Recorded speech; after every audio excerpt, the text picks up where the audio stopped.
This channel does not promote any violent, harmful, or illegal activities. All content provided by this channel is meant for an educational purpose only. 2016 এর যে SLST নবম দশম এবং আপার primary physical education work এডুকেশনের যে নিয়োগ প্রক্রিয়া ছিল দুটো পরীক্ষাতেই সে বসেছিল এবং দুটোতেই কিন্তু এমপ্যানেল হয়। পরবর্তীকালে নবম দশমের যে পরীক্ষা সে পরীক্ষা আগে কমপ্লিট হয় এবং সেখানে নিয়োগ প্রক্রিয়াটাও সম্পন্ন হয়ে যায় এবং সেখানে সে যেহেতু নিয়োগ পেয়ে যায় তো সেখানে জয়েন করে। পরবর্তীকালে যে এই যে সিলেকশন প্রসেস হয়েছিল 2016 এর ফিজিক্যাল এডুকেশন ওয়ার্ক এডুকেশন, সেখানে গভর্নমেন্ট একটা মেমো ইস্যু করে এবং সেখানে একটা সুপারনিউমারি পোস্ট ক্রিয়েট করে যারা ওয়েটিং লিস্টে ক্যান্ডিডেট ছিল তাদেরকে কিন্তু নিয়োগ দেওয়ার ব্যবস্থা করে এবং সেখানে কাউন্সিলিং হয়। সেই কাউন্সিলিংয়ে কিন্তু এই ক্যান্ডিডেট ডাক পেয়েছিল। তো তখন যেহেতু সে ইন সার্ভিস ছিল তাই সেখানে সে কাউন্সিলিংয়ে উপস্থিত হয়নি এবং সেখানে সেই নিয়োগপত্রটা সে নেয়নি। পরবর্তীকালে সুপ্রিম কোর্টের যে ভার্ডিক্ট আসে এবং সেখানে এই ভার্ডিক্টের ভিত্তিতে তার এই যে বর্তমান চাকরি সেটা চলে যায় এবং সুপ্রিম কোর্টের যে 47 প্যারাগ্রাফে যে এক্সপ্লেনেশন আছে সেখানে বলা হয়েছে যারা ইন সার্ভিসে ছিল বা অন্য সার্ভিসে ছিল তারা সেই সার্ভিসে ফিরে যেতে পারে, অথবা সেখানে কিন্তু যখন যদি ভ্যাকেন্সি না থাকে সুপারনিউমারি পোস্ট ক্রিয়েট করে কিন্তু সেখানে সে নিয়োগটা সেই অথরিটিকে দিতে হবে। এই একটা অবজারভেশন ছিল। আমরা তার ভিত্তিতে আবেদন করি এবং সে ক্যান্ডিডেট এসএসসির কাছে অ্যাপ্লাই করে, কারণ দুটো সিলেকশন প্রসেস যেহেতু এসএসসি কন্ডাক্ট করেছিল তো সেখানে আবেদন ছিল যে তার যেহেতু সে কাউন্সিলিংয়ে উপস্থিত হতে পারেনি এবং সে ইন সার্ভিস ছিল বলে সেক্ষেত্রে তাকে যেন সেই কাউন্সিলিংয়ে ফ্রেশভাবে সুযোগ দিয়ে upper primary physical education work এডুকেশনে যে নিয়োগ প্রক্রিয়া হয়েছিল সেখানে ওয়ার্ক এডুকেশনে তাকে যেন নিয়োগ দেওয়া হয় এবং কোনো স্কুলে তাকে যেন নিয়োগপত্র দেওয়া হয় এবং রেকমেন্ডেশন লেটার দেওয়া হয়। পরবর্তীকালে সেটা স্কুল সার্ভিস কোনো রিপ্লাই দেয়নি, তাই কোর্টের আমার দ্বারস্থ হয়। আজকে মামলাটি শুনানির জন্য ছিল এবং সেখানে আমরা স্পেসিফিকভাবে কোর্টের কাছে আবেদন করি যেহেতু 2016 এর যে আপার প্রাইমারি ফিজিক্যাল এডুকেশন ওয়ার্ক এডুকেশনের যে নিয়োগ প্রক্রিয়া সেটা কিন্তু এখনও কন্টিনিউ আছে, কারণ এই নিয়োগ প্রক্রিয়ার যে সুপারনিউমারি পোস্ট ক্রিয়েট করা হয়েছিল সেইটার উপর একটা স্থগিতাদেশ আছে এবং সেই মামলাটা এখনও বিচারাধীন। সেক্ষেত্রে সেখানে যারা রেকমেন্ডেশন লেটার পেয়েছিল তারা কিন্তু এখনও নিয়োগটা পায়নি। সুতরাং সেই নিয়োগ প্রক্রিয়াটা কিন্তু এখনও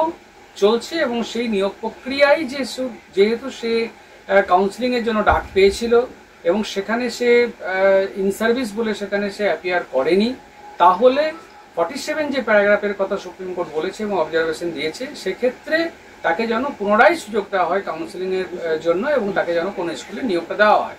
সেখানে স্কুল সার্ভিস কমিশনের যে যুক্তি ছিল যে যেহেতু প্যানেল এক্সপায়ার করে গেছে এবং সেই নিয়োগ সে পাবে না, কারণ যখন যে কাউন্সিলিং হয়েছিল তখন যেহেতু সে পার্টিসিপেট করেনি সেক্ষেত্রে সে কিন্তু সেই নিয়োগের জন্য আর দাবি করতে পারে না। সেখানে আমাদের বক্তব্য ছিল স্পেসিফিকভাবে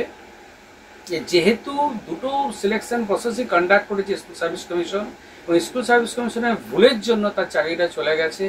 এবং যেখানে সুপ্রিম কোর্টের অবজারভেশন আছে যে পুরনো সার্ভিসে ফিরে যাওয়ার ক্ষেত্রে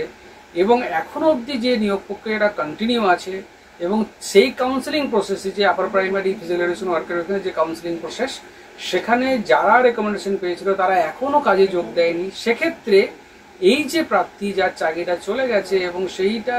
পুরো স্কুল সার্ভিস কমিশনের ভুলের জন্য গেছে সেখান থেকে সেই বেনিফিটটা কেন পাবে না। তো সেইটা সব পক্ষের বক্তব্য শোনার পর কোর্ট একটা অবজারভেশন দিয়েছেন যে যেহেতু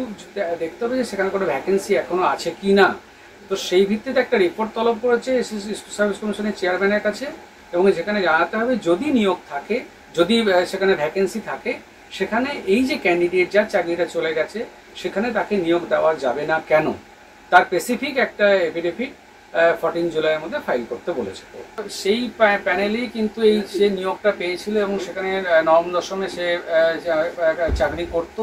টিচার হিসেবে এবং সে আনটেন্টেড টিচার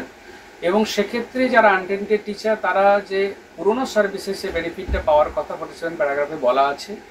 সেক্ষেত্রে আমাদের যে স্পেসিফিক কোর্টের কাছে প্রেয়ার ছিল যে যেহেতু যে চাকরিটা চলে গেছে স্কুল সার্ভিস কমিশনের ভুলের জন্য বা মিস্টেকের জন্য,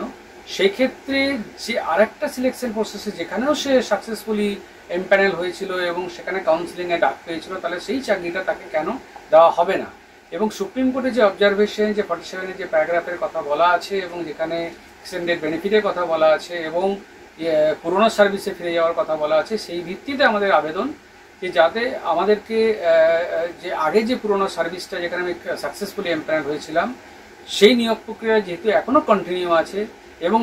সেই মামলাটা এখনও বিচারাধীন, সেই ক্ষেত্রে তাকে নতুন করে কাউন্সিলিং দিয়ে যদি তাকে স্কুলে দেওয়া হয় তাহলে সে তার ফ্যামিলিটা বেঁচে যাবে এবং সে যে সুপ্রিম কোর্টের যে 47 যে প্যারাগ্রাফে যে বেনিফিটের কথা বলা আছে সেটা সে পাবে। সেটাই আমাদের আজকে হাইকোর্টের কাছে আবেদন ছিল এবং সেই আবেদনের ভিত্তিতেই মাননীয় বিচারপতি বলেছেন যে যদি ভ্যাকেন্সি থাকে এবং স্কুল সার্ভিস কমিশনকে রিপোর্ট ফাইল করতে হবে যে ভ্যাকেন্সি থাকলে তাকে কেন নতুন কাউন্সিলিং করে আবার নিয়োগটা দেওয়া যাবে।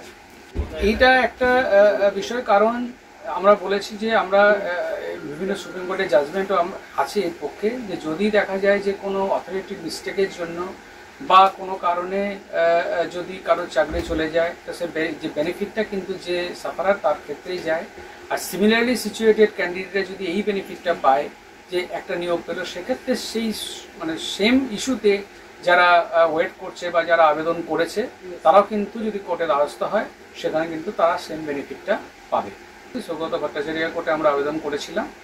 এবং যে রিপোর্টটা কল ফর হয়েছে সেই রিপোর্টের ভিত্তিতেই আমরা পরবর্তী যে শুনানির দিন আছে সেখানে আরও বিষয় তুলে ধরবো, যাতে আমরা যুক্তি দেখাবো কোর্টের কাছে যে কেন একজন ক্যান্ডিডেট একটা জায়গায় বঞ্চিত হয়ে সেম সিলেকশন অথরিটি যাদের ভুলের জন্য চাকরি চলে গেছে ও আরেকটা সিলেকশন তারাই কন্ডাক্ট করছে, তাহলে তাদের যে মিস্টেকটা রেকটিফাই করে তাদেরকে কেন তারা নিয়োগটা দেবে না, সেটাই সেই বিষয়ে পরবর্তী শুনানির দিন ধার্য হবে।